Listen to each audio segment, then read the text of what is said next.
Diane, I actually see the meeting It's the first on the one. calendar. Yeah, it's Yeah, the there. FSSAC. It's number one, March So 9th. I went on Are and you looking on your phone, maybe? yeah, Yeah, Yeah, the no, on full, my iPad, on I, my iPad. it's Did you, listed there. Yeah. is the yeah, adult service one listed? yep. Yeah. No, it still says autism on TikTok, March That 23rd. Yeah, that That one, is yeah. the okay, it's that's it. there. Yeah. Yeah, Okay. it's Huh, there with all the right. link. Yeah, so I know that we're having some issues with the website on The if you look phone. at it on the phone, but Mm-hmm. maybe that is also an iPad issue. I'm not 100% sure about the technology involved there. Okay, as But long as it's we're there. having ongoing conversations with the with Dan from Magic, so Mm-hmm. Always. hopefully they get fixed. Yeah, we're Okay. working Yeah, on because it wasn't scrolling either, right? it. Yes. Right.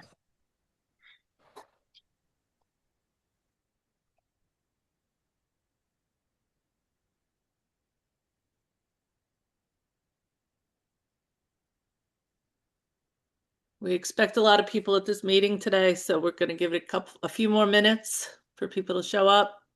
We'll start at like 9:32 or so. So just hang on.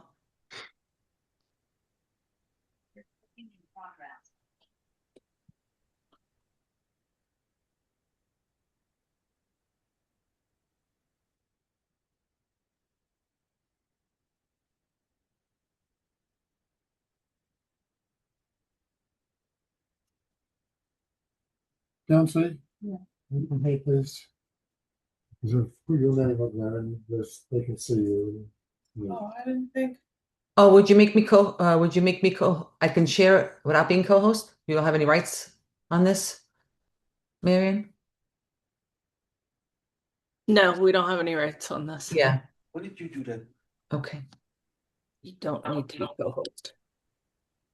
You might want to put those safeguards in place for next time. Yeah. Because that means anyone can share anything. Right. Yeah, that's I've been on meetings where that happened. Oh Yeah. my God. If you only knew on a OPWDD meeting what happened, I I think some was people there. do. Oh my I was God. on it. Oh my God. Yeah, It it was was an eye opener. so crazy. Yeah. Remember that, Donna? Were you there? Oh my. I think Jackie was there too. Remember? Like it was bad. Yeah. I was there as well. Oh Good my morning. God. Yeah, it was bad. It It It was was was real bad. bad. Real bad. Yeah. something I won't ever forget. Yeah. It's kind of burned on my brain. Yeah. Yeah. Turn the video off. I didn't use it. I could find out. It's, you know, I think. Also, Anytime we use so you don't have the capability of muting everyone, do you? I think I do, so I'll do that. Yeah. I think Cynthia does too. So there you go. Okay.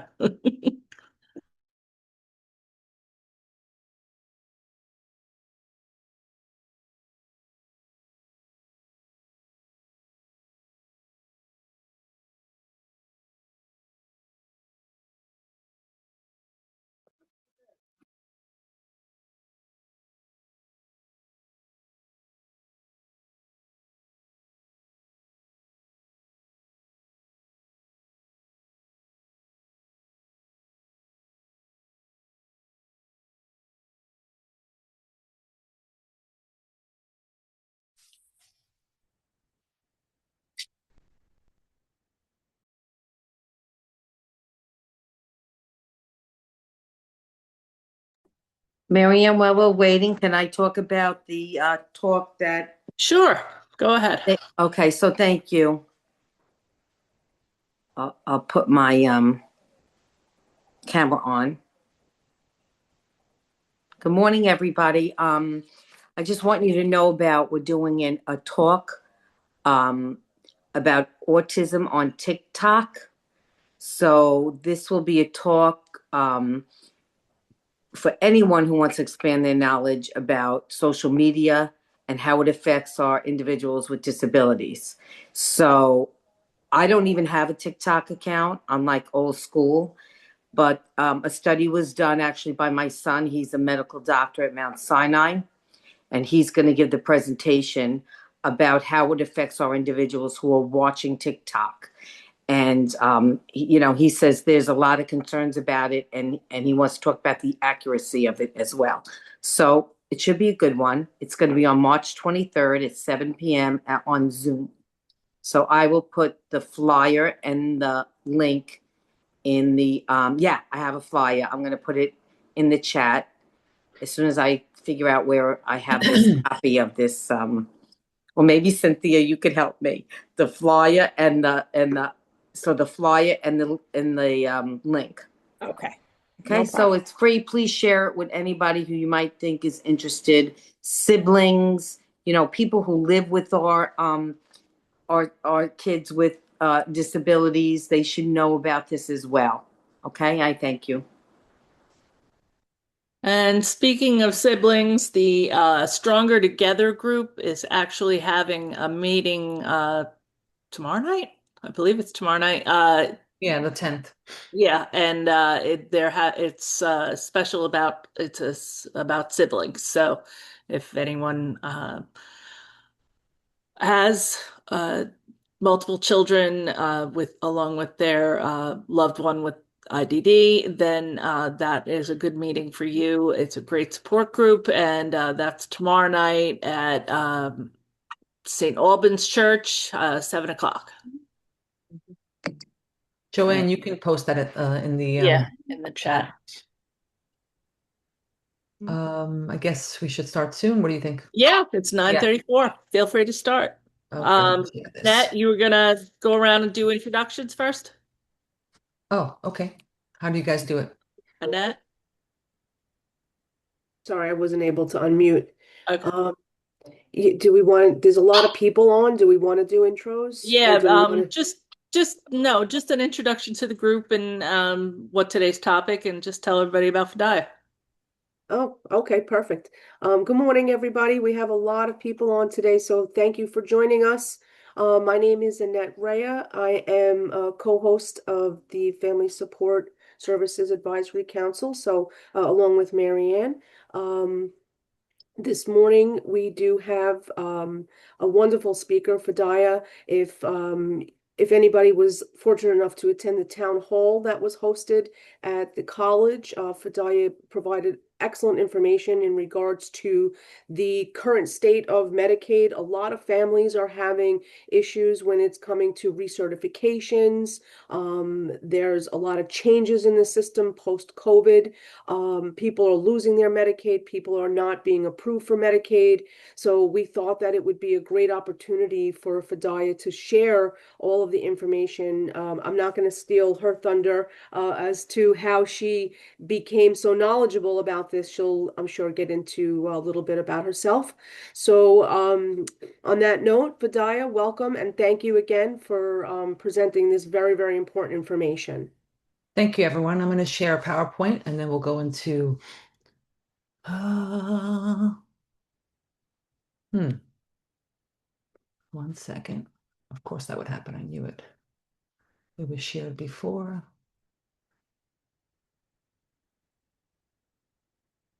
Give me a sec. Final. Yeah.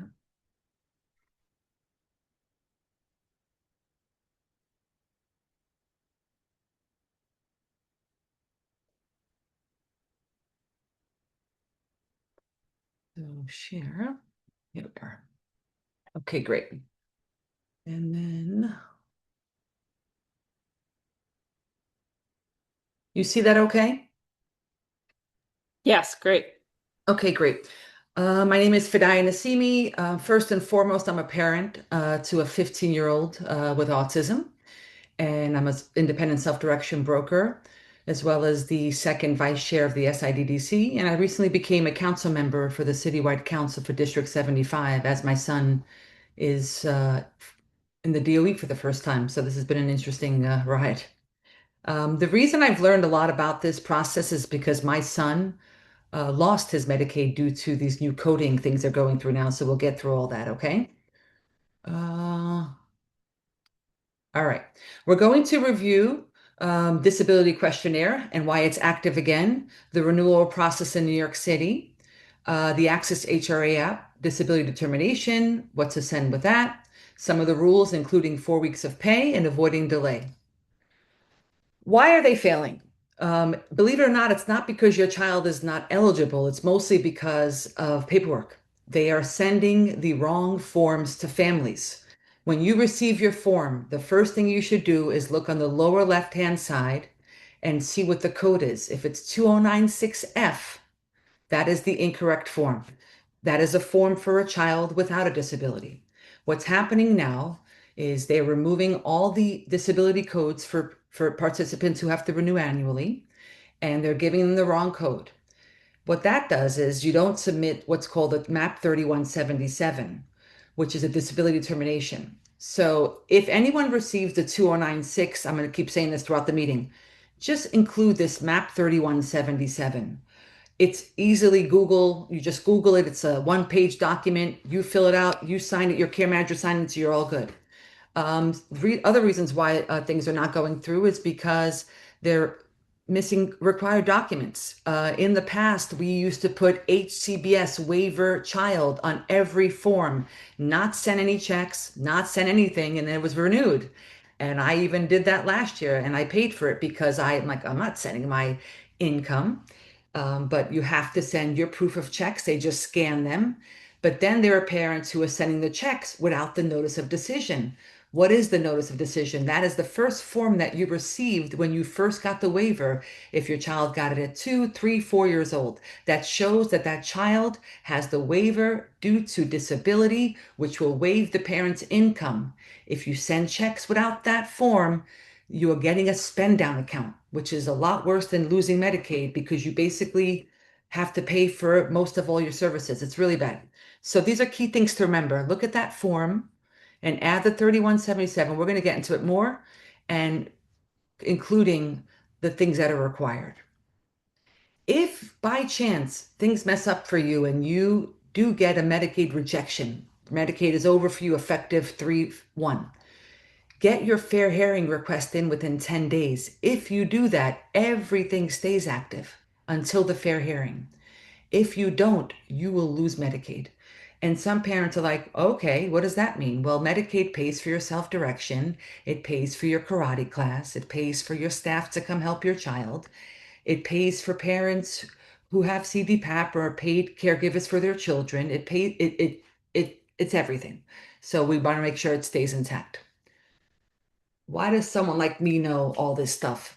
My background, which I didn't get into, I worked for over 20 years in human resources. So I had to leave my job in order to sue the Board of Ed for my son. So my background did help me understand this more, but I really learned it through all the rejections and the cases I was working with, including my own son. Maggie is income-based. Medicaid covers a wealth of people. It's not just people with disabilities, and there are people who have lower income who qualify. Our children should not have a Maggie form. The 2096 form that is incorrect is for Maggie, income-based. We are under non-Maggie, which is disability-based, which is for the OPWDD HCBS waiver, and the renewal form should be 909E. Once again, if you don't have the right form, all you have to do is send that MAP 3177 form in to get that referral to disability review. What does this do though? It messes up your status. Your waiver eligibility is not confirmed. You're not processed correctly, and your risk of Medicaid closure is very high. Again, if you receive the form, add the 3177, add your NOD, and then you can also do this through HRA, which I think most people should also have this by now. It's Access HRA. You just download the app. I have families who have uploaded it through HRA with no issue. I personally didn't do that. I went to the main office, and we'll get to that. The main office is not in Staten Island, it's in Brooklyn. Next page. I guess if you want to ask questions, I think we hold it to the end of the PowerPoint, if that's okay, and then someone will read them to me. This is the renewal packet. It comes from Brooklyn. It has the guide. It tells you what's required. Because someone says to me, I'm not sending my checks. It's not in the form. but it is. It's just not the way you would see it, and I'll show you where it says it. I do not, under any circumstances, recommend mailing your form. For some reason, not everyone's listening. And oh, but I sent it certified mail. Oh, but I paid to have signature. They are literally refusing to sign and sending it back to UPS. It's no joke. They are also throwing out applications. I am not making this stuff up. This is the truth. This is not an OPWDD issue. This is an HRA issue because they brought back the disability review, which hasn't been done since prior to COVID, and they just can't keep up and they don't have enough staff, whatever the reason, which is why I personally recommend at least start with your local office. In Staten Island, it's 215 Bay Street. But the main hub, so all these offices throughout Queens, Brooklyn, all the boroughs, send the scanned applications to the Brooklyn office, which is why I chose to go there in person, because I wanted it then straight to the person, which, by the way, is the right thing to do, but it's not easy. It's in an area where there's limited parking, so maybe taking a friend with you or whatever you can do. But if you can't, at least start off with the local office. They're going to scan it and stamp it for you. These are the options: HRA app, local office, the main hub. I don't know. It's funny that I have to say this. You have to keep a hard copy for yourself because if they lose the application, how are you proving what to submit? And then you have the copy, you can just resubmit the copy. People, for some reason, are just giving it off and not keeping any. Take a picture, use your scanner app. In Notes on an iPhone, it's free, or download iScanner, but definitely keep a copy. Like I said, they are throwing stuff out. They do not have a copy for you. So it's important that you keep your own. I love the app. The app is what told me my son's Medicaid renewed before it was even on e-Paces, before it was on Choices. The app is up to date. Sometimes it's not. It all depends. Sometimes it needs help catching up. Like if you do get renewed, it takes a while. But I love the app for the upload. Like I said, I didn't do it, but my families are doing it now. They're taking the application, scanning into a PDF, and they're uploading it onto the app. The great thing about this is you get a confirmation number, which is much better than getting a stamped on a piece of paper. But this is not for everyone. But you should at least use it to track what's going on and save your confirmation number. What documents do you include? You must include your payments, your pay stubs. If both parents are working, it's important to include both. Some teachers get, some people are on not Social Security, on pension, and they get 1 month of pay. Then you use one check. It's basically 4 weeks of pay. Your private insurance card, don't be afraid to share it. Medicaid already knows your child has, Anthem, Blue Cross Blue Shield first. You need to submit the copy of that. The LOC is not as important, but it's basically a level of care. You can include that. The NOD is a mandatory thing because it shows your child has waiver and waives your disability. The MAP 3177, which is the disability determination, if you have the 2906 form. Like I said, app or in person. All right. What happens now? Once you get that Medicaid renewal in, that's just the beginning. That's actually the easy part. The worst part is yet to come. And I'm not trying to be a Debbie Downer here, but this was not for the weak. This is the disability questionnaire. It is literally everything about your child to prove that they have their disability. One important thing here is this holds up your waiver renewal. Until this is completed and until this is approved, you are not getting a renewal. And you will most likely get a 60-day extension if you are late. But if you get that, I have a parent who got a renewal package on January 2nd. And no matter how many times I reached out, she says, well, I have till March 10th to get it in. I'm like, no. Do it sooner because that's going to give you more time for this. So don't, as soon as you get it, you should send it out. And look for it. The renewal comes in an 8.5 by 10 major envelope.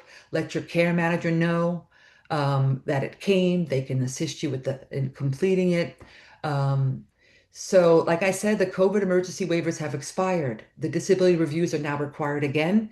When you get approved, like I just recently did with my son, you get about a 5-year approval, which is great. So then next year, when I get his renewal, it's important to include that copy And that's going to be the easiest renewal. So I have some parents who literally were renewed in February and their plan ends in May because they already did disability review. They included it with the package. Within 3 days, they were done. It's pretty amazing. So this year, it will get better once you get your disability review. You're going to complete your 5139, which is the parent questionnaire that comes in that package. You're going to complete a HIPAA form for each provider. And what I do with my parents is I include the 5151. I don't allow the disability review people to reach out to my providers because I've had my 4 people recently lose their Medicaid. I'm not trying to hurt anyone's feelings, but the care manager never received the form for the life plan because it went to main office, not them. The doctor didn't respond, and the school didn't send the IEP. I gather everything myself, scan it, and send it off. And as parents, we have to be more self-sufficient and really get a handle on this process. We are their primary caretakers and number one advocates. No one does it better. And I personally feel the more we know, the better this will go for everyone. In this document, it's going to specifically tell you I need Medicaid forms for the months of January 2nd, 1st, 2025 to December 31st, 2025. That takes your doctor's office 4 minutes to download and email to you. They just want the office visits, what vaccines were given, etc. It'll tell you I need the life plan. It'll tell you I need the IEP. Just don't give evaluations that are going to work against you. Only give what is requested and required in the document. Because parents are giving too much sometimes, and kids who are on that fine line may not get disability review approved. And if you don't get approved for disability review, your Medicaid will not get approved. That's basically what I'm trying to tell you here. Again, you can mail this out, but I would highly recommend emailing it to SDRU. Now, unlike HRA, this is the most professional group of people I've ever worked with. They will confirm your email within an hour of you sending it. They will pick up the phone, first ring. They will email you back. It is pretty amazing. So these guys are very, very skilled. Most of the managers are RNs. They are fabulous. So these people are, and their job is to comb through your information to make sure your child still has that disability. Here is the actual sample. Unfortunately, I cannot share these slides because the sample in here, I work together with the CCO and they don't want me sharing it as it says on top. Feel free to screenshot away, take pictures, but I can't share it with you if you know what I mean. This is the actual 909E form. This is what you're going to receive when your Medicaid is up.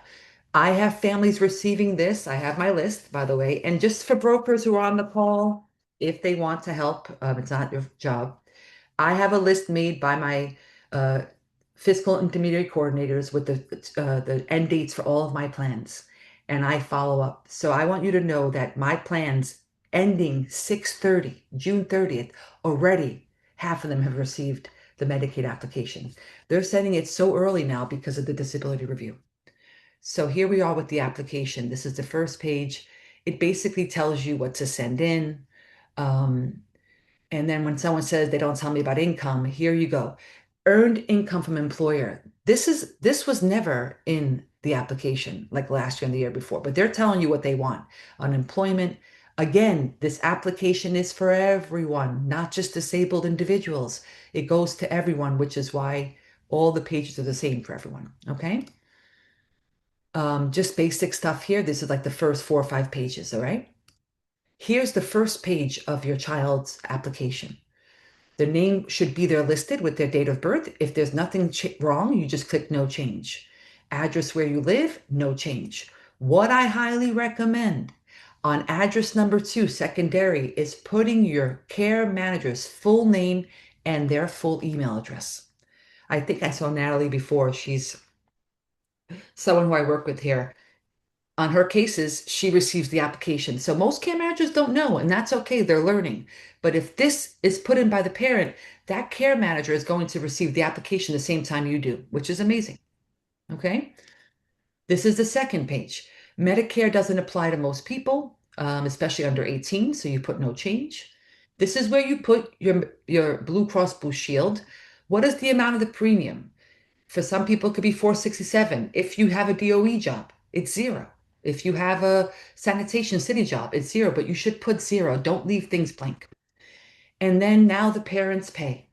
Both parents, like I said, wages, where they work, and how much it is before deductions. Make sure these amounts match the checks you're sending in. And then just to go back to that page, when I say here, please write, you need to write on this page under here, child is enrolled in the OPWDD HCS waiver and provide a copy of the NOD. Okay? This is the next page. So some children do have income, they have payments. So for most, it should be zero because you don't want to mess with but basically here's a list of if they have cash, if they got, from grandma, they got a stock for their christening or their communion, whatever happened, bar mitzvah, you would put that in here as well. Most of this is really, for our sake, is just a small savings account. Do they own real estate? No. But again, you must complete every part. Leaving it blank is what causes issues. And make sure to always write right here, CBL. This is a community-based long-term care. Code 19 is needed. This is the waiver code they're removing. Make sure you write it in capital letters if you can, right there in the middle. Again, most people don't own their homes. I put unapplicable. And if they have a trust, obviously you would put that in here. If they don't, you'd leave it non-applicable. Again, pregnancy doesn't apply to most, you put non-applicable. And then if they don't work, you just put NA, but if they do at ShopRite, whatever it is, remember, there are people who are renewing Medicaid even though they work, even though they're 22, because they're not collecting SSI, they're collecting SSDI. It's just, it's not just children who are renewing their Medicaid is what I'm trying to say. This is an important form. I've had rejections on this silly form, like you can't imagine. Parent signs first, spouse of dad. So let's say mom signs first, dad signs second. Do not leave them. If it's one parent, you sign both parts. Do not leave the signing incomplete here. And it's pretty clear. It says it. Legally responsible party, whatever that is, legal guardian. Two parents, pick which way where you sign.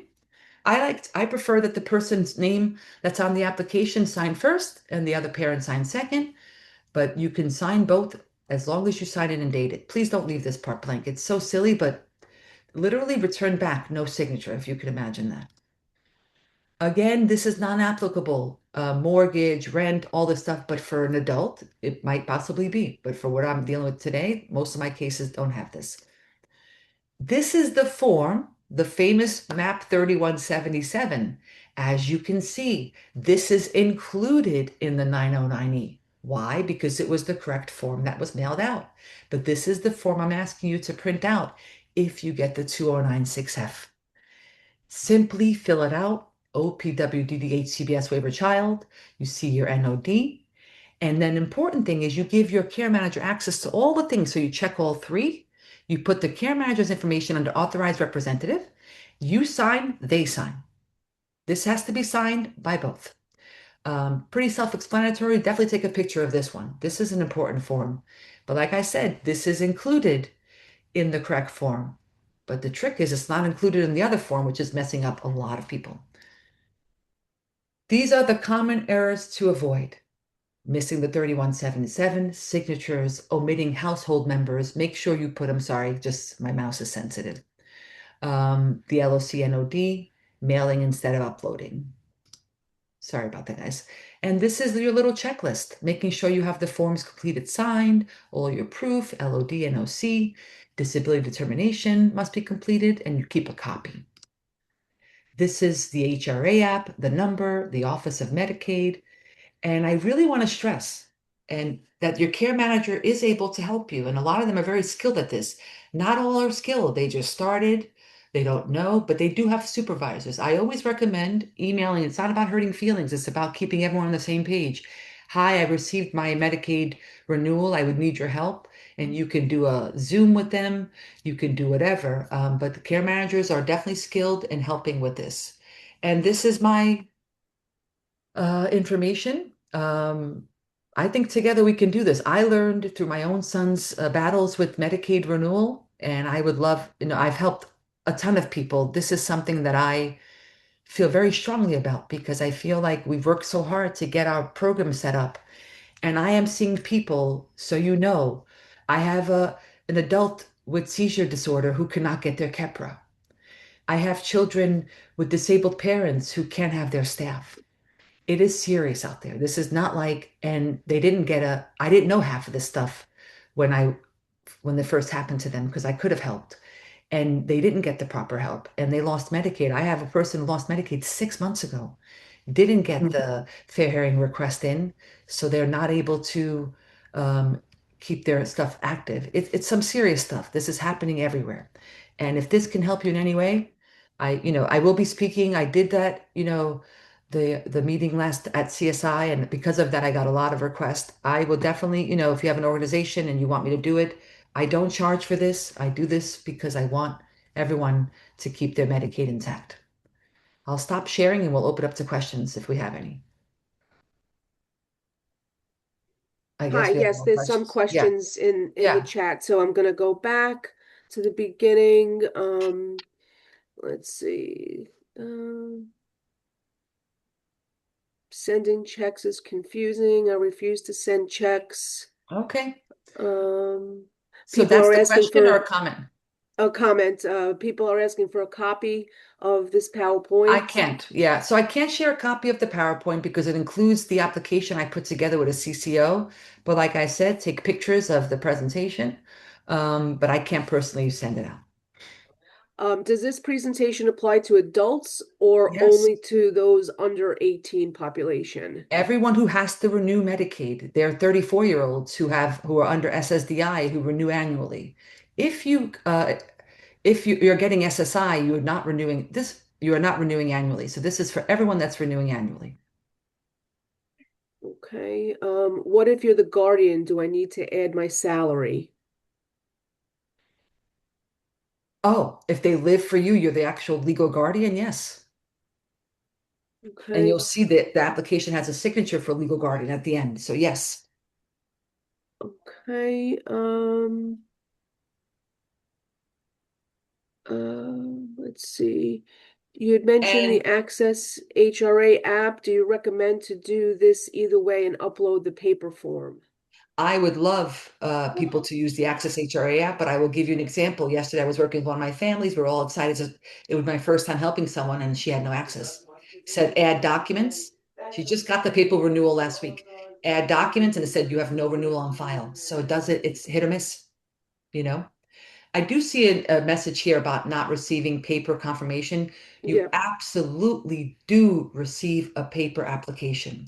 If you have not received that, Denise, you can actually go onto the app and print it under documentations or e-notices is You actually think where, it's on there? Because yes, on my app yeah, and on the account online, it shows Medicaid active, next renewal date, January 10th, 2027. So remember beautiful. we Yeah. spoke, so it definitely But had look to have under gotten, documents, look under but documents or okay, e-notices, and if not, you can easily request what's called a Medicaid eligibility letter. Sorry, and it'll be sent to you. But yeah, I have a letter from my son. all I right, I'm received gonna the look for letter. that because Yeah, nothing has ever come in the mail. That's all I'm yeah, saying. Okay, yeah, it'll come there. And I okay, think okay. Carolyn, we answered anyone who has to renew annually. This applies to.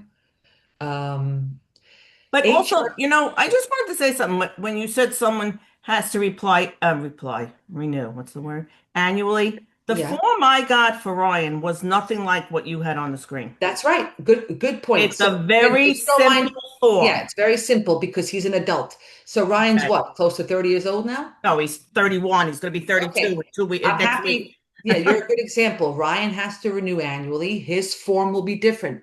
This Okay. form is for children under 18.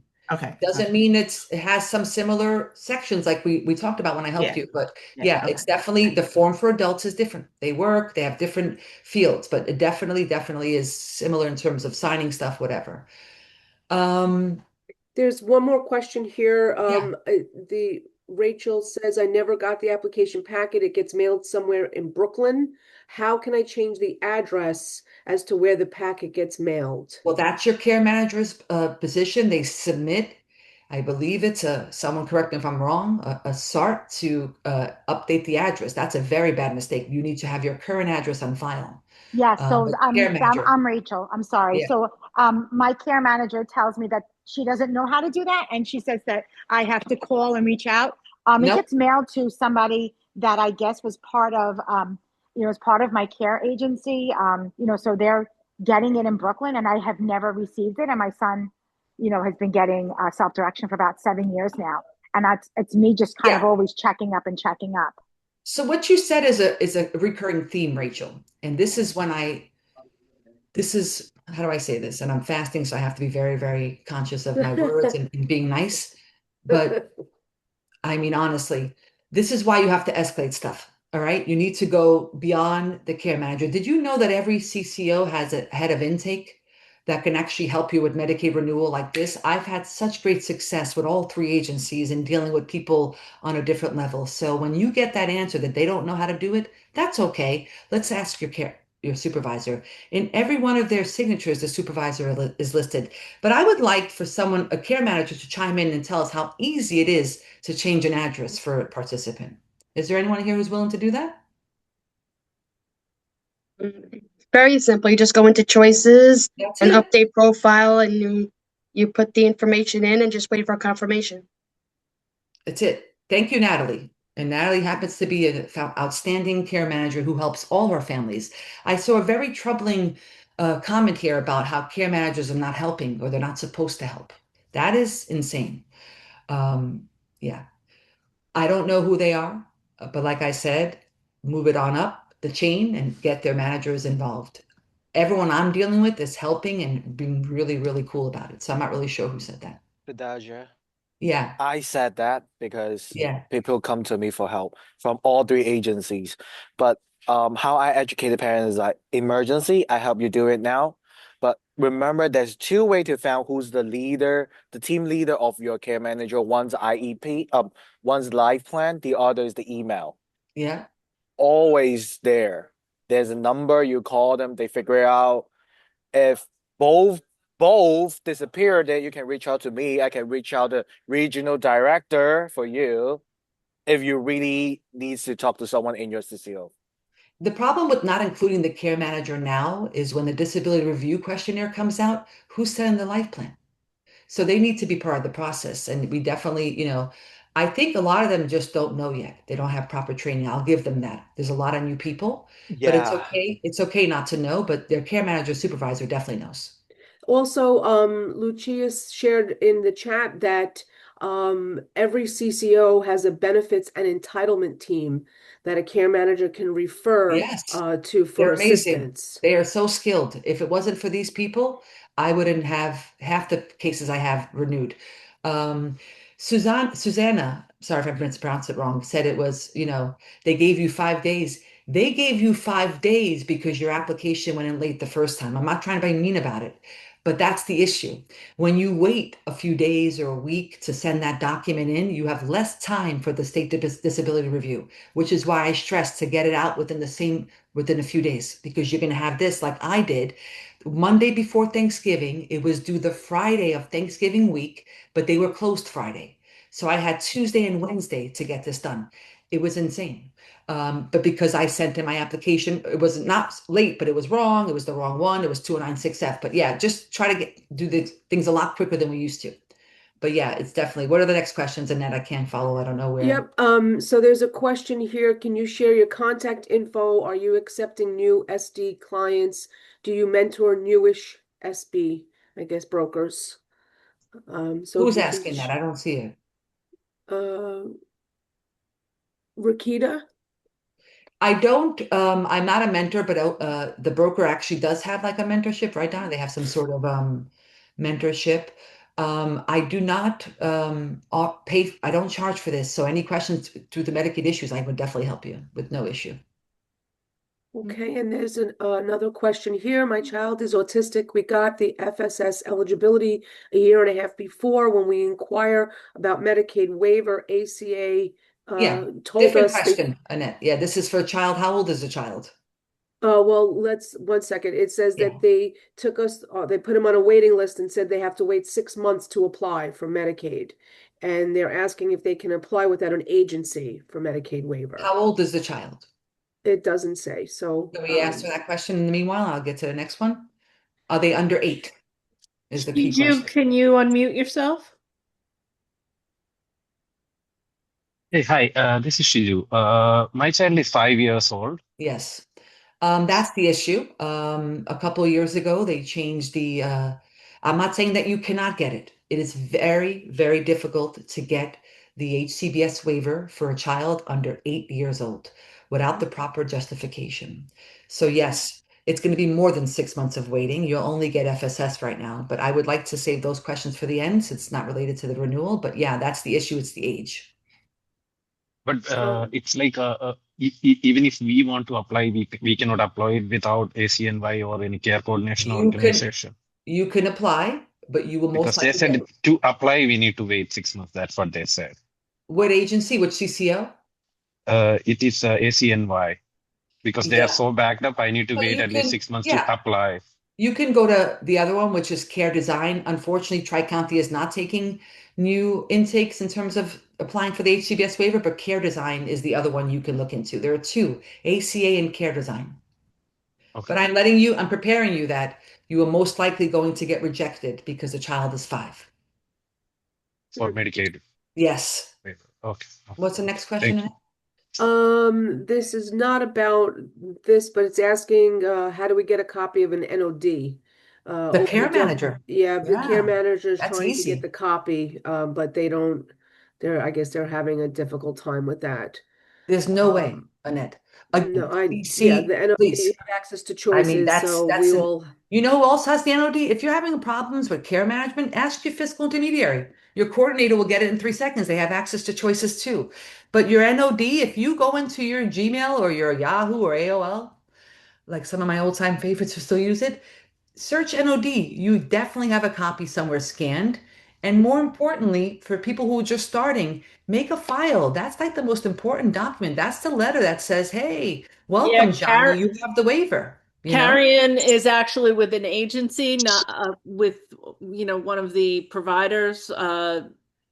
So she's not actually wouldn't have a history of the individuals. She's working, with group homes and things like Yeah. that. it's not She for is her different child, it's for an situation. agency. Yeah, she's actually with Catholic Charities. So, And they don't have access to NOD, choices? Choices would be. I no. thought they do. I thought agencies do. Our NOD is in Some E0. agencies, some It agencies is. does have access to choices and is able to a provider agency and is able to get an NOD. It depends. Yeah, so Carrion, you might have to try through that. Okay, we Okay, do have so another question here in regards to yeah, Medicaid. yeah. I currently have a spend down because Medicaid says he gets too much money from his father. Is there any way to question this? Yes. So, all right. That's a sign that it was processed incorrectly because getting too much. Oh, is he getting child support? That's different. That's Adam Jenkins, can you unmute yourself for the question? Yes, hi. I'm Adam's mom. Long story short, his father is deceased. He Yeah, gets money from adult disabled child along that's with right. his brother. They said that he gets too much money, so now I'm paying $372 a month for Medicaid. And I just was wondering if there's some way I could question that. I mean, I'm paying it, but it's Who's your CCO? uh Care a lot Design? ACA, I think. Is it AC, ACA? Okay, yes. good. Do me a favor. Email your care manager that you would like to have Andrea Emerson look into this case because she's the intake person and she's phenomenal. And see if it was done correctly because that's like above my pay grade in terms of how much money, the benefit is. But I feel that if they are coded properly, you shouldn't have that situation. But there's an Well, intake person at your agency that can help you. you said Ander Her Emerson? name is Andrea Emerson. You can't reach out to her directly, but your care manager can, which is great. I'll do that, but the care manager left. We just got a new person. Now the Yeah. new person's on Which is why vacation you and want to now no one go, was covering. which is why you want to always keep a supervisor on there. Yeah, that Okay. escalates. Yes. Always escalate. Okay. Say exactly what you said to me in clear English. Why am I paying Okay. 372? Is my child coded correctly? She will find out in 3 seconds because she has a straight line to HRA. Does Thank that you. change something when you get DAC? I don't really want to talk about that's really high level That's a stuff. And most separate. people don't. Yeah. So who would I That's a ask whole about that? separate. Because We Ryan can just talk, got Ryan. that. Then we can talk later, but we have a lot of questions here we want to Okay, get through. okay, Yeah, all right. you and I can They brought definitely it connect up. later. Okay, Okay. all right. Someone is saying again, Angelica, hi, that ACA no longer has the benefits and entitlements department. So Well, they have something much that's better, like I just said. They yeah. have someone outside of it, which is part of Life Plan, who has literally been a godsend and helped me with every issue I had with all my cases. Perfect. The next comment on question is my Access HRA shows a due date that differs from what my care manager tells me by more than 60 days. Is there a delay on what the care managers see? Yes, Choices is not updated. I believe the app before that. Go by So your go with date. the app. Yes. Okay. Does child support have to be Yes. annotated on the application? Child is Yes. under 18? From what I know, yes, but I would check with the care manager on that because it is income. It's received as part of the family, but if they're coded correctly, it's not going to be an issue. It doesn't matter what you put. You could make, I have families who are very, very rich who have Medicaid waiver because their child has a disability. It waives the income. What's the next question? The I next think question. Angelica said here about it's true when you have two kids with what I recommend for this, if I don't know if it's possible, but using two different email addresses for the app. I don't know if you can try that, but yeah, if you have two children, it's even harder if you're a parent who's disabled receiving benefits and then you can't see your sons. You could only see yours. Fidaije, Yeah. Fidaije, this is Angelica. It's not even Hi. two kids. I have a case with uncle and nephew Exactly. who The family cannot members. do it. I know. Their family members. One is 56, the other one is 11, and Yeah. we cannot I know. open You the can't see the HRA account for children. them. I do recommend, I It's did have impossible. success with using emails, different emails. But the I had CR4 reports, for each individual specifies the codes and when the renewals are due. So if you request a CR4 report from your care manager, all the information is specified, all the services your child gets, the effective date of the Medicaid waiver, the termination date, everything's in there. Every parent should get one from their care manager. And let me tell you something very distinct about that. It needs to be the financial eligibility report under CR4. And most care managers don't know where to find it. Natalie does. She can tell us easily, but when you're this is to the care managers. When you scroll down, it's the second option. It's called the financial eligibility report. This form is about 2 pages long. It tells you your start date of Medicaid, your end date with Medicaid. So basically, if you ask for that, you should all be emailing your care manager and their supervisor today. Please send me a copy of your financial eligibility of my child's financial eligibility report, CR4, and keep that form. On there is the end date. If you don't know where to find it, it's literally in the middle. It's a start date and end. But these are things that unfortunately I don't know why they can't find them. But I only learned this. I am not a care manager. I do not have access to choices. I learned this because whatever you want to call me, I was called nosy as a kid in school. She's very nosy. I just want to know everything. That's who I am. Consider it a January birthday, type We're A so lucky that personality. you are the way you are because you've helped countless people and just It's want a to. we're all vital so skill, grateful. actually, Fidaije. So Yeah. no, I, a critical thinking, yes. yeah, I just want to know how things work. Does that There, financial eligibility Yeah. only apply to children or adults as No, well? everyone has that. It's a CR4. It's on choices. Okay. But the care managers don't know what it is. It's just a more in-depth version of the CR4. It's Okay. 2 pages and it gives you everything. Okay, All thanks. right. There's What's the a next question? question here. It's not related to this, just talking about the M11Q for Yeah. someone who has SSI. That I don't believe you can upload that in the Nope. HRA app. No, That this has to is be separate. sent Yeah, this is directly. separate. That's completely separate. This is CDPAP. You do it annually, get the M11Q, PPL, all that good stuff. Separate. Yeah. No That's a whole no after this. separate nightmare that Yeah. needs another Different another seminar presentation. on that one too. Yeah. Yes, So I we do have believe. a question here. Oh, I'm sorry. Was somebody talking? No, that was actually me who wrote that. My name is Raquel Gagliano. Hi, Raquel. So that's Hi, hi. Raquel. So I guess it's another meeting for another time. The CDPAP Yeah. nightmare that I'm going through Yes. I is wrote it down as a suggestion. So Yeah. yeah, but I just I wanna I go through it every year. I know it yeah, well. but I just wanna say something that I think it's very important that even though I think this PPL is a nightmare and there's such a big sense of helplessness dealing with them because I feel like they are just constantly it's like a call center. But my point is that even with fair hearing, they don't want to hear it. They have nothing to do with it. They just want the renewal That's right. authorization They from won't accept Medicaid. your, yeah, if you get a fair hearing proof, they don't care. Because it's No, they don't. completely, it's outside of this.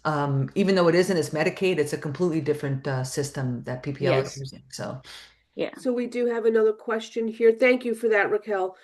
What if the child who is an adult does not receive their own benefits, but the parent is designated rep for their SS, I guess, Social Security?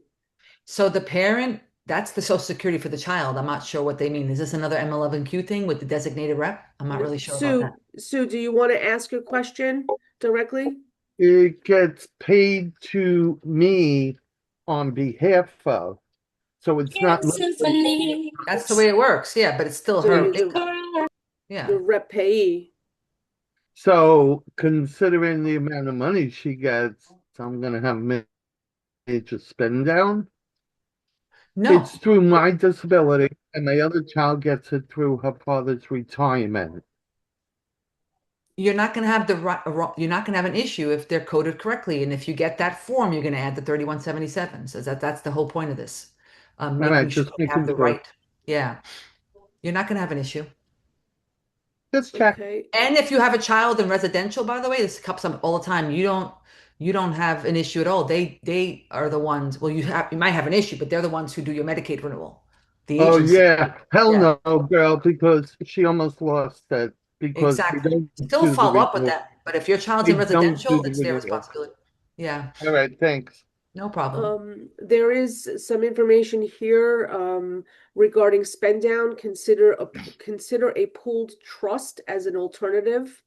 I guess if there's too much money, you can put the trust. Yeah, special needs trust is it's something that it's on my list. I haven't done it yet, which is not good. But yeah, putting that income and protecting it for sure. You should definitely have that because if they have enough more than a certain amount, they're going to lose their Medicaid. A suggestion to have a speaker. Angelica, I don't remember who that was. Maybe Rita remembers a speaker from Medicaid. I can definitely look in to see if we can get somebody from Medicaid to come and speak to us as well as CDPAP. So those are on the forefront for On future. that was years ago. We had a Social Security person come in. It was Yeah. many years The ago. good days, the good old Well, days. maybe we can also find somebody We from can SSI, some from Yeah, Social from Security Social that may come Security. in. I mean Absolutely. Annette, that'll be something that especially since SIDDC is having their resource fair, that may be a really good place for I people to believe go we and have ask. them coming to our resource fair. Yeah. So maybe Perfect. I So do. we'll network and we'll get someone for one of our Yeah. upcoming meetings. I do see Lucy, thank you. If you can provide us, Lucy is indicating that she knows somebody that's been very helpful. So if you want to provide me with the information, I'll be sure to follow up.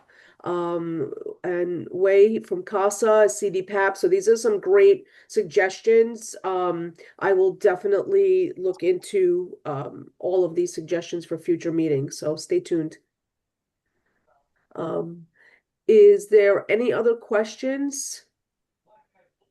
If you didn't get a chance to put it in the chat, maybe if you want to raise your hand, we can answer some questions. Of course, they can't be too personal, but some general questions. Oh, perfect. Yeah, So- basically, like I feel someone just sent me a message, Melissa Tyler, why don't you say that and on the chat here and speak up because you were one of my most difficult renewals. I just said I'm blessed to have you. I don't know what I would do without you, because she knows I've gone to care managers, I've gone and escalated, and I get no response, and you get very confused responses that you don't know if you're good or you're not good. One person says you're good, and HRA says you're not good, and if it wasn't for Fidaije that kept pushing and pushing, I don't know if I would have known that I was even in trouble half the time when it was wrong, because it's so confusing. So I feel so blessed to have her as my person. Melissa, thank you. And Melissa's a school psychologist, and she had to go to that office so many times. And then they send her a letter saying, "Hey, I don't know if it was spend down. What was the actual Pen down? Yeah, I was And coded wrong. She sent it to the care manager, sent it to the supervisor, like, "Oh, you're good." And I'm like, "No, she's not." So everyone thinks I'm a pest, but I'm not being a pest. I really understand this in a different way, and I think it's important that people get that. So now I think the intake people know me. SDRU people know me, know my name, they know how I do things. I just think it's important. But as parents, and I'm happy we did this. It's a great turnout. And I'm actually going to do it for D75 in a couple of weeks. I'm doing it for them. That's going to be a huge group. I'll share it. If we do, I think it's important to put your name and your email address so they can keep you if you're in here, so they can keep you abreast of what's happening, what meetings are coming next. But yeah, I think Lucy, you have your hand up. Yeah, I just want to I want to speak because I saw some of your posts on some of the Facebook group. I really appreciate. So my son is 6, and then like I get anxiety. So we just got renewed 1 year, and then we had to go through the state disability, and then they did send me the wrong form. So I actually proactively reach out and send the math 7031 to start the disability review. And then I also want to give parents the state team, they're actually really good. They're very responsive. They're I amazing. actually renew everything through email. They send me the forms through email, and I actually send the fill form out for email, and they send me the disability certificate within like 3 weeks. I think I was able to renew all that stuff just via through email, and they're very responsive. That renew team, I think my educated guess that they're all like retired nurses that work through this. Yeah. So They're doing so great. I They're really thought great. that was, and then they sent, and also because I'm probably one of those people that's very proactive and anxiety too. I even reach out through LinkedIn to the head of Social Security HRA, like the essentially the chief operating for all the HRA office, and he actually responded to me, and I actually had someone call me directly with her cell phone, like literally. So I could reach out to him again, see if he's willing to do any kind of these informational. I think both him and then the lady who works for him, who direct, like literally she's on my contact list as like as the Medicaid lady. So like I don't, yeah. So so they essentially, what happened is when I found the state disability team responded to me, your son's case is approved, and then I called her right away, and she's like, yeah, we got her his certificate. We're gonna speedize the renewal. So everything is done. And then what I'm hearing is it's okay in a sense of like, and I also have great experience care manager from ACA that kind of help out a lot. I think I'm very lucky, but at the same time, I'm Lucy, relatively proactive. next time your renewal comes, make sure you send a copy of your disability Of that review certificate approval. letter, yes. Yeah, So and then you're done. we have the certificate. What I also do is I send that certificate letter, scan it, and send it to my care manager, so she has it on file too. Because we have a very good team in that way. So in addition to the waiver, and then I think what they're saying is like with the state review, and the lady kind of explained the whole thing to me, is like, if you don't have you have to start the paperwork, but if you don't once you start the paperwork, start the review, they will continuously renew your kid's case on a 2 month basis. But then if you do not start the case, essentially, if you don't respond, there is a danger of coverage being terminated. That is the only danger when it comes to that. So, but if the case is always on the review by the state, it will continue review on an increment of 2 months until they finish the review. And for as far as I spoke to my care manager, Lindsay, about that, she said that she hasn't met anyone that got disapproved with OPWDD disability. But again, the parents are essentially losing coverage because number one, lack of information, transparency, and number two, essentially they didn't respond in time. That's my kind of 2 cents on that experience. Yeah, thank you so much for that information. I'm glad it all worked out in the end. Are there any other questions? No questions in the chat directly related to this. I'll be speaking at the Citywide Council for District 75, as well as the local PTA. And now I guess Julie wants me at Grace, so we'll share. You know, in the end, it's the more we learn, the better for everyone, honestly, because this is losing this is detrimental. Like, I mean, listen, I have primary insurance. My son doesn't get meds from this, but to see one of my people not be able to, like, literally not be able to get their seizure medication is not for the weak. It's serious stuff. So, and it's all about paperwork. It's nothing. And I think that what happened was, like, I think Angelica said, we always had to do this disability review, but in the end, they didn't tell us this change was coming. They just went with it. All right. Thank you, everyone. This was really great. Thank you so much, Fidaije. Really, thank you for. I put you on the spot when I asked you to present today, and you so graciously accepted. So thank you so much. It was invaluable. Really. Thank you, everyone. Great. Vilma and Robin, do you have any updates from the state from OPWDD? Oh, nobody has sent me any. Let me just check. No. Yeah, because Kathy isn't here today. Kathy Nowak is not here from statewide, but yeah, I don't think there are any updates this month, at least for now. Okay. And then I just want to, Kathy is not here today, but there is a statewide meeting. I'm trying to find it on my calendar. I think that's on the 11th, is it? It's on the 11th from 11 to 3. And there is information on the OPWDD site, and they do welcome public comments. So you have to register beforehand to send public comment. Jackie Tripodi, you want to do your spiel? I love that you give me the opportunity to do my spiel because we want to make sure. I just want to say this was a great presentation, Fidaije. As always, you just shared such a wealth of knowledge, and your hands-on experience. One moment, really I'm gonna helps. mute. I'm gonna mute all, and then you can unmute. You got me? Got you. All right. So, I did say thank you to Fidaije. I just want to tap into that when we talked about NODs, just for families to be aware, there are different NODs. You do get an NOD for eligibility to apply for services. That does not mean that you received an NOD for Medicaid waiver services. They may be a different NOD. So families, just especially for those families who are under. Hold on, Jackie. You got muted. Yeah. Why you keep muting me? Be quiet. All right. So I don't know if you heard about the different NODs, just for families to be aware, especially your children under 8. That It should be your.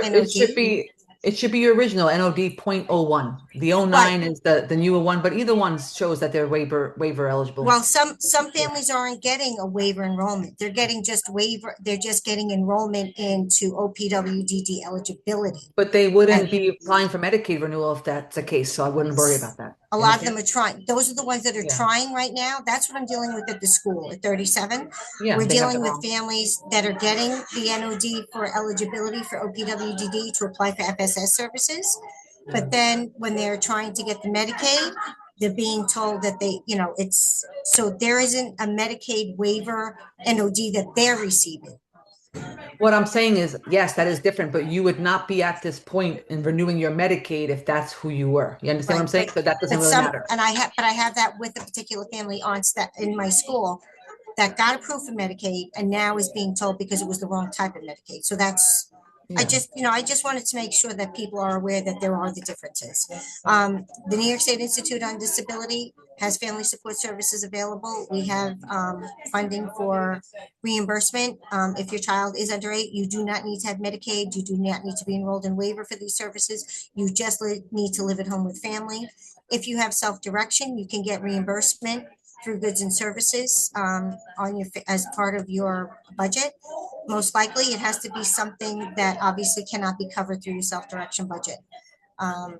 We have our transportation services. If an individual is looking for OPWDD eligibility, we do have that in as well. I'll put that information in the chat. But the most important thing, what we want to do is have families be aware that they should access those family support services. If you don't use it, we'll lose it. And if the state doesn't see that you're using those services, they're not going to see where there is that need for that waiver service. So I have a question regarding that, Jackie. Sure. So I have a family going to camp in July, Okay. but they're paying today in March. It will still come out of July 1 in the next year? No, Is they it when have the service is rendered or service is paid? They have to submit it within the fiscal year. And I mean, Vilma, Robin, you guys can chime in with this one because this has become an issue for our downstate families because everywhere else in the state, their fiscal year is January to December. So it doesn't matter if they pay in like March for July, but our fiscal year starts July 1st. So what happens is they have to find an agency that would still carry over their funds from this fiscal year to the first quarter of next fiscal year, which not many families, like we run out of money, that family, they lose it because we cannot pay until the family attends camp. We encourage families, if you're going to make a small deposit, but make your payment in full after July 1st, then they would be eligible Yeah, they for the won't let you. reimbursement. They won't let you. You So have that, to I pay. mean, maybe, Vilma or Robin can speak on that, on how families that can be done. I could tell you as an agency, by the end of June, we start to run out of funds. So those monies don't always carry over.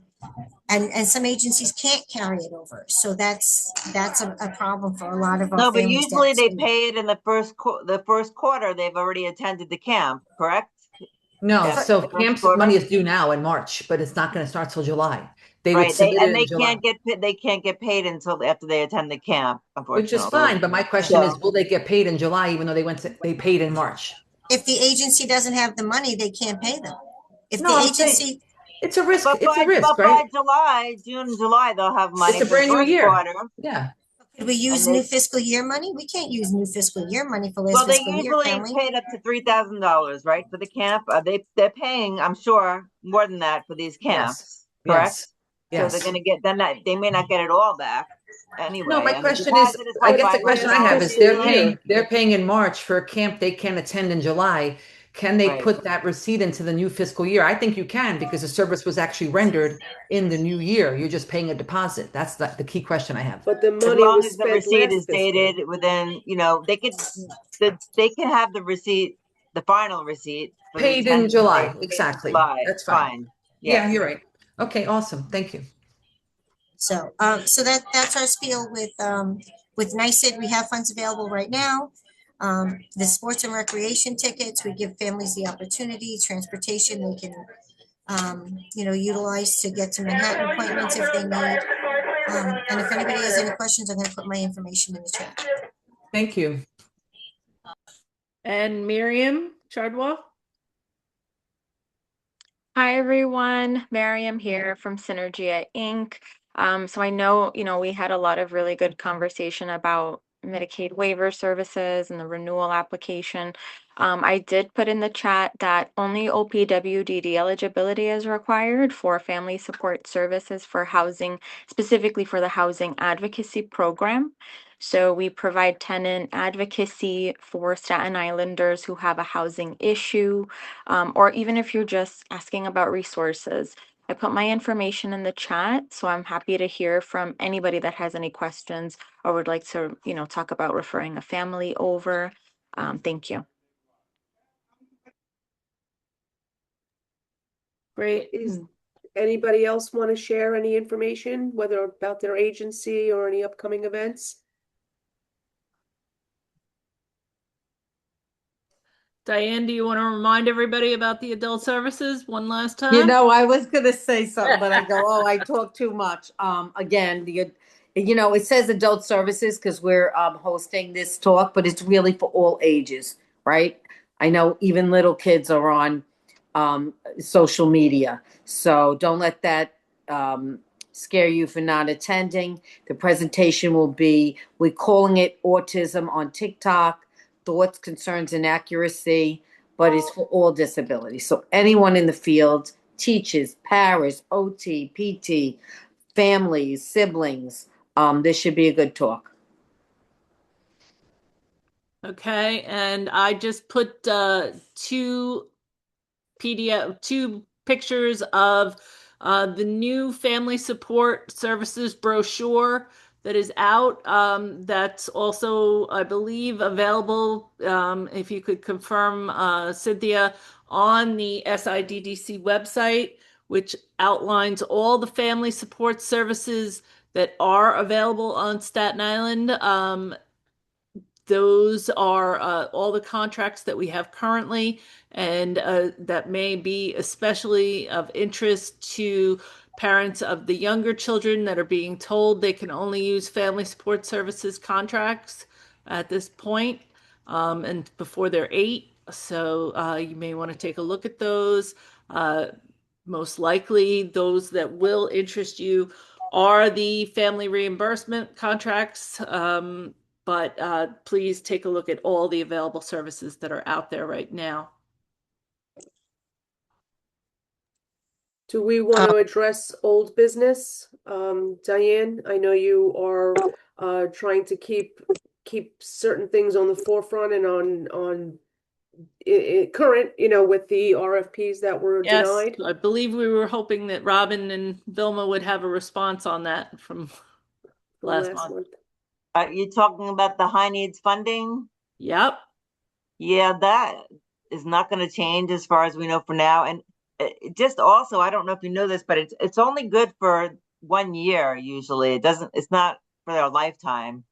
But family support I believe. contracts aren't yearly, right? Aren't they like? Right. No, that we're not talking about that high needs funding. We're not talking about we were Enhanced talking rates. about a specific contract For for family RFP, support right. that was turned down as an RFP.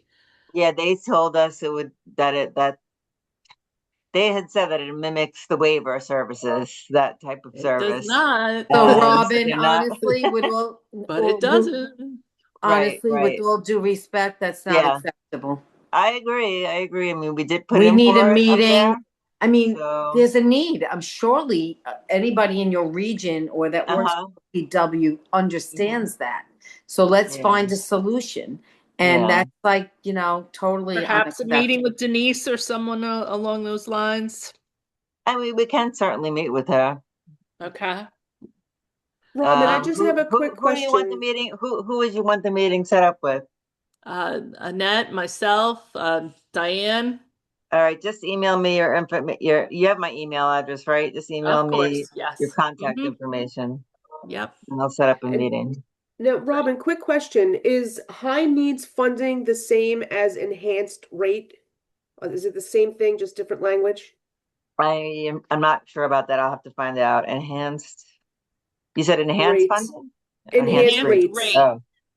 The same as high needs funding. Okay. Because a lot of people use the terminology interchangeably, but it's never been clarified whether or not they are the same. Denise might do but that. our RFP request was something completely different. and it completely outside the scope of enhanced rate / high needs funding. That was for, if I'm remembering correctly, I just want to make sure that I am remembering correctly, for people attending day programs, correct? For you wanted recreation, or recreational programs. Our original RFP that went out years ago, this is why we know it works, because we did it, was for recreation and respite programs. So, you know, this is before we called everything respite, right? So it was for camps, it was for cooking classes, it was for social classes, it was for after school programs. It was for any kid to have the opportunity to attend a program where they need a one-on-one, as opposed to all of our programs, whether they're through family support or not. Yeah. None of them are one-on-one except Eden 2, right? So this gave opportunity for kids with, especially other disabilities, right? Because you have no opportunity to go to Eden unless you have autism. And so this gave opportunity, and it worked. So we have a proving track record that this worked. And yes, also we have the issue with day programs. There certainly are plenty of kids sitting home, especially with this new funding that we have of self-direction, sitting home because they require more attention. So and so many graduates were turned down from day programs because of level 3 autism, behavioral issues. And I know from my own experience, I could, when my son was transitioning, I was told they could only go to 2 programs, and ADAPT or CP Unlimited, because they said they were the only ones that had enough staffing for people in wheelchairs. And, I found out after I pleaded, begged, and visited every place on the earth that in fact others do. You just have to know, how to work the system. So it shouldn't be like that. Everybody gets the same OPWDD funding, and you shouldn't be told you could only send your wheelchair kid to 2 places when there's 20 places they could go to on the island. Hey, Marianne, it's Jeannie. How are you? Hey, Jeannie, there we go. No, I was taking care of Joe. Yeah. So when I spoke to the gentleman at OPWDD regarding this higher needs funding, he was very clear, and he told me that care managers know this and should be helping families to transition into a day hab setting and use this funding. Excuse me. I have never met a care manager that has ever even brought this up or even knows about this. Okay. And I've been doing this for quite some time now. So I'm going to try to explore this a little more. But I don't know how a care manager can help us out. If I've mentioned it now that I know that terminology. And in the few meetings I've had over the last couple of weeks for Circle of Supports, they don't know what the heck I'm talking about. So I need to know like where the disconnect is, because if OPWDD is telling me that care managers know this, but it's not being trickled down to us, we have to find out the reason why. Yeah. Agreed. I'm under the impression that using the terminology with walls is antiquated. So we have to find a new terminology for kids like, my son Joe, who's in a wheelchair, who needs a lot of I don't want to play supports. with all the terminology. I don't care what the terminology. I was just going to say that with walls was the way. Let's not focus on terminology. Let's just make sure that people, when they graduate school, have some place to go. And with walls was basically a way to say less money for the agency. Yeah. But why would that be the case when that's the agency that needs more money to support our children that need more supports? Okay, so Marianne and I have only right. The catch-22s is what always gets us, the people with higher needs, stuck. So right now, and this is excuse me, Joe got everybody sick. My concern is that if my son had a different diagnosis here on Staten Island, I would be able to choose at least, 8 to 10 different agencies and send him there. But because he does have the diagnosis that he does, I have 2 agencies to send him to, CP Unlimited and ADAPT.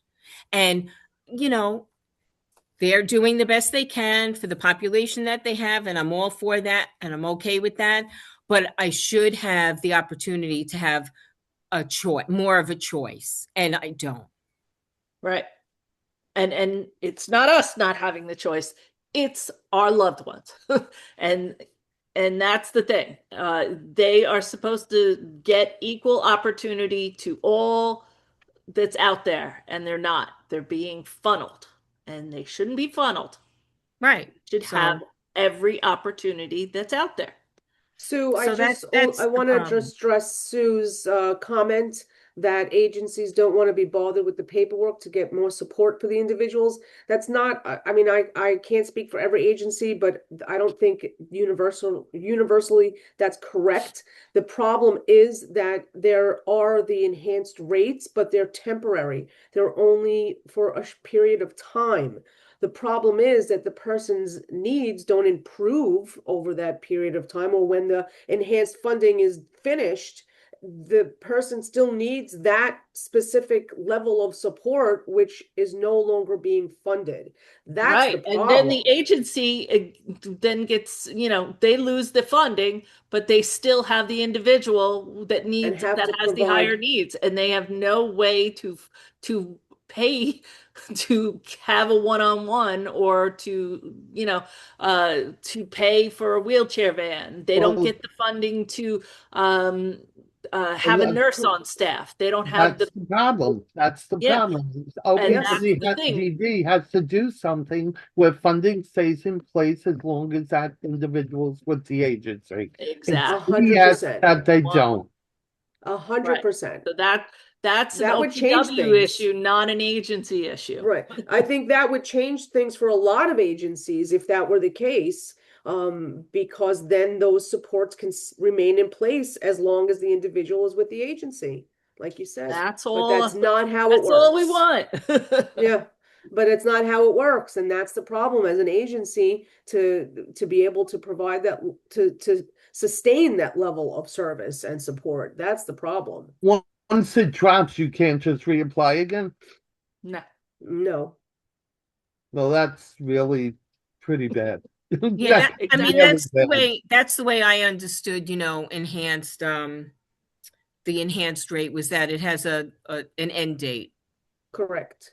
So it does have an end date. But I'll continue to try, because that is my little, Yeah, we're all going to keep mission, fighting for it, because because the need is so high, and there are parents of graduates, who had to quit their jobs or turn their life around to stay home with their loved ones and self-direct their services, just because there is no program that that they they can feel send comfortable them. with. And when you And start out, that's not what self-direction was meant to be.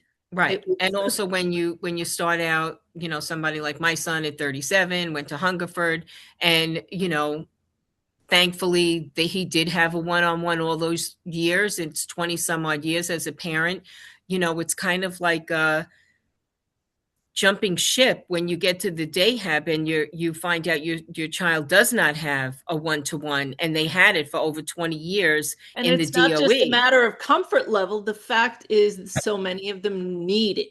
They need the one-to-one. If it was just a matter of, I feel more comfortable that they have a one-to-one, then we'd have Or to even get, a 1-to-2 ratio, but that's not even the well, then, ratio that right, they're but then offering. we'd have to get over that, and we'd have to say, they'll have to learn to be more independent. It's not a matter of independence. It's a fact that these people have more dependence on staff. Right.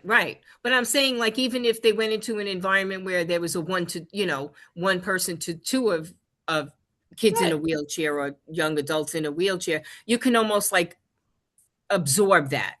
But even though like a CP Unlimited or an Adapt does have a higher ratio, it's still not the one-to-one. other, it's not 1-to-1. It's not a 1-to-2. It's better, but I mean, it's nowhere near where it can be or should be. And you know that if your child is being fed because they need to be fed, that the kid next to him isn't being fed for lunch right now, because you know what I mean, like the needs are just so there, and it's just terrible. Mm-hmm. So that's there's where I'll be working on. Right. Me Me there's too. also got to be a way that your CDPAP person can attend the day program with the individual. It's billed differently within Medicaid. So You the can't have two agency Medicaid could, services at the same time. I do it all the time, and I've been doing it since my kids are 5 and 6 for that. Well, I wouldn't throw that out there because you're not Well, supposed to. Zip it, Sue. I didn't do it. The double care manager billing. did it. The Right, agency I did know. it. And I was told it is allowed because one is a teacher and one is medically taking care of my child. It's two different things. Yeah. That's the way my broker set it up originally too, but it's a different world, and we just gotta fix the system rather than work around it. All right, Robin, that's all we have to say on that. All right. That was enough. Again, we said it again, but thank you. All right, anybody else have any other old business, new business? All right, well, Annette and Denise are going to be working on getting CDPAP and what was the other one? Social NASA, Security. Social Security speakers going forward, and other interesting presenters. And we hope that everyone put their information in the chat so that we can follow up with you. And again, we ask you to please join the SIDDC. It's a great resource for everyone to learn, educate yourself, learn where your services are. It's a great place to network and find people that can help you out on your journey. And we really hope that you will join. It's not expensive. It's $10 for a whole year. And self-advocates can join for free. And others can join through their agencies. So please join the SIDDC. So our next family support meeting is April 13th. We will send information in regards to the topic. Hopefully we can get a presenter for that. We'll keep you posted. And don't forget, I think it was probably mentioned, but I'm going to say it again. April 17th is our resource fair at UFT, which is on South Avenue. That will be posted on our website as well. And keep an eye out in your emails for that information as well. Okay, so Wait, is that a family support resource fair, the April 17th? No, it's just SIDDC. Okay. Resource fair. So it'll have representatives from all the committees, including family support. And April 13th is which meeting? The next family support is this meeting. Okay. Business meeting, you said? This meeting, the next family support, yes, I want to monthly make sure meeting. it's on my calendar. Perfect. Thank you. Thank you. Well, thank you so much, everybody. This was a fantastic Thanks for meeting. joining us. A lot of information was provided. I hope new people, I know Cynthia has put that in the chat a few times, to ask new people to share their contact information so we can add you to our distribution list. And that's it. So enjoy the beautiful day. Hopefully we can all get outside and get some beautiful, some vitamin D in this warm weather. Enjoy and stay safe, and we'll see you soon. Great Thank you, day, everybody. everyone. Bye-bye. Great day. Thank you.